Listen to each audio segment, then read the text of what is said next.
Assalamualaikum warahmatullahi wabarakatuh. My name is Sandra Milenia Sapitri from Group 3.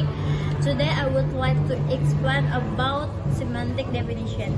Semantic is one of the important branches of linguistics and deals with interpretation and meaning of the words, sentence structures, and symbols. It deals with the reading comprehension of the readers in how they understand other and their interpretation. In addition, semantic constructors a relation between adjoining words of clarifies and sense of a sentence, whether the meanings of the words are literal or figurative. Thank you. Sandra have told us the definitions of semantics. Now I, Muhammad Iksan Wahyudi, my friend Riza Nur Irwanto will tell you more about semantic features. So, what is semantic features? According to George Yule, he defines semantic features as basic elements such as human, included as plus human or minus human, used in an analysis of the components of word meaning. Basically, he is saying that if the noun have the feature that defines it, it will be marked as plus, but if it does not have the feature, it will be marked as minus. To understand more about semantic features, let us look at sentences. First, the boy ate the hamburger, and the second one, the hamburger ate the boy. Sentences are grammatically correct, but one of it is semantically odd. The boy in the first sentence is the feature that allows the verb ate to make sense, while the hamburger is lack of this feature.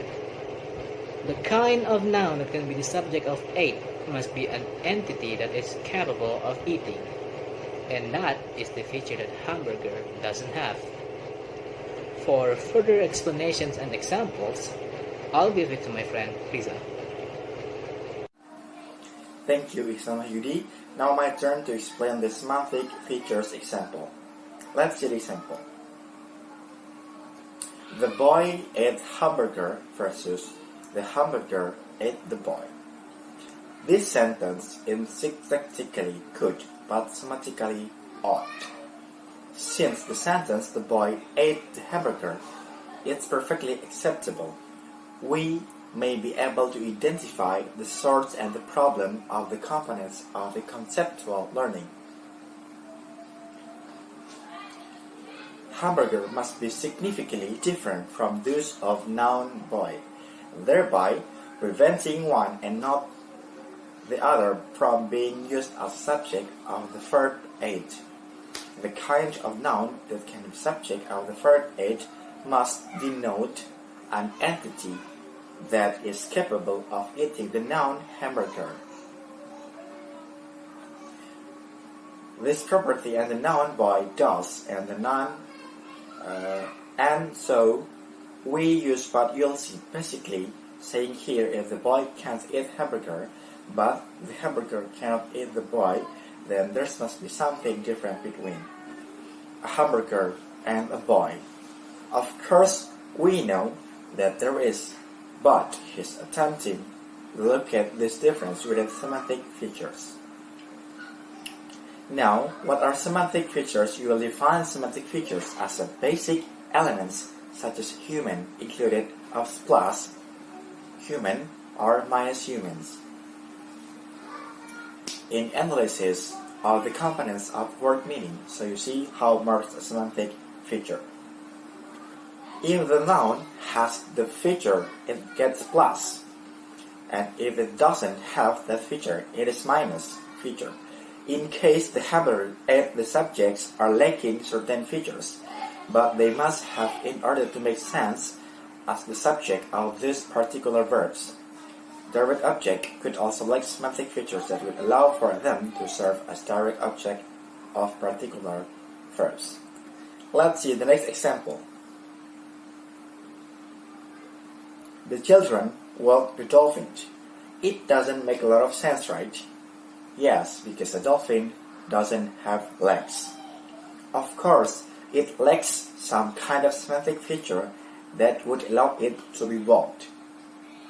So, if we analyze this sentence, of course, the human, the children, plus human, plus animate, plus legs. Meanwhile, the dolphin would be minus human, plus animate, but minus legs. After this, we should be able to analyze the sentence, which is meanwhile in syntactic, the sentence is correct. Meanwhile, in semantic, is not correct. Okay, the next material is semantic role. A semantic role is the underlying relationship that a participant has with the main verb in a clause. A semantic roles, also known as semantic case or thematic roles. There are three features of semantic roles. The first one is agent. Agent is the doer of an action. Agent is someone who initiates an act. We usually have agent as the grammatical subject of the sentence. The second one is them or patient. Them or patient is a receiver of the action. Them or patient is a undergoes the action, change, even expressed by the verb. And the third one is instrument and experiencer. Action performed through something is called instrument. Experience is a perception, feeling, or state. Example: if in some real imagined situation, someone named John purposely hits someone named Bill, then John is the agent and Bill is the patient of the hitting event. Therefore, the semantic roles of Bill is the same patient in both of the following sentence. John hit Bill. Bill was hit by John. In both of the above sentence, John has the semantic roles of agent. What is the relation between grammatical relation and semantic roles? Grammatical relation, subject, object, and oblique, are morphosyntactic, whereas semantic roles, agent, patient, and instrument, are conceptual notions. Semantic roles do not correspond directly to grammatical relation. Notice what varying semantic roles a subject can play. For example, Bob opened the door with a key. Bob, in grammatical relation, is a subject, but in semantic roles, Bob is the agent. The second example, the key opened the door. The key in grammatical relation is a subject, but in semantic roles, the key is the instrument. The last example, the door opened. The door in grammatical relation is a subject, but in semantic roles, the door is the patient. Hello everyone, my name is Muhammad Iksan Setiadi. So in this video, I'm gonna explain the examples of semantic roles. First of all, we have a few terms here to understanding the semantic in general. So we have agent, and then we have the theme or patient, and the last one is instruments and experiencer.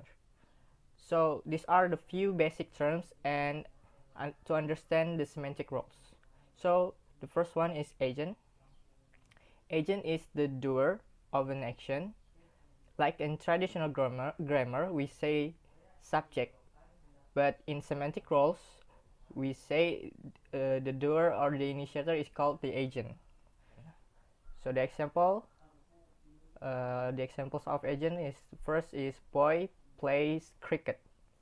The boy is an agent because he is initiating an action of playing cricket.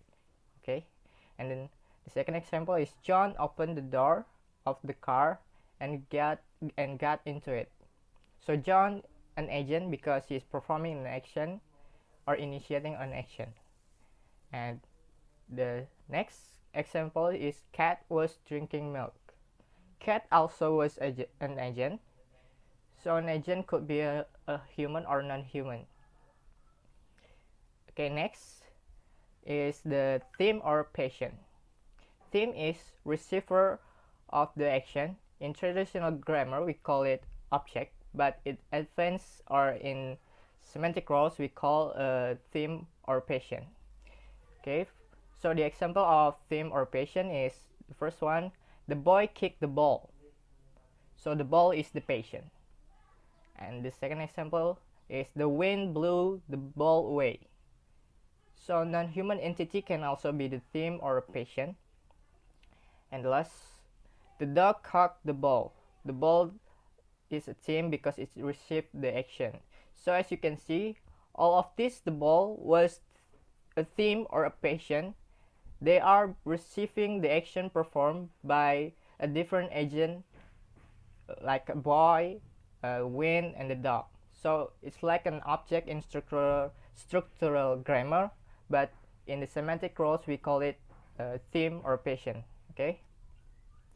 Next, instrument is kind of instrument or is any kind of instrument for performance of doing an action. For example, of instrument is the cook cut the cake with knife. So knife is the instrument here.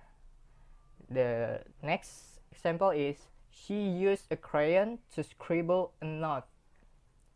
And the last examples, that window was broken by hammer.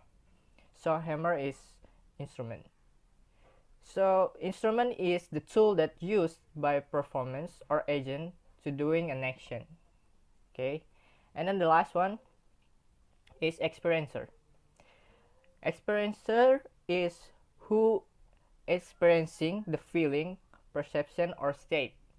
Experiencer is also someone who perceiver of an event.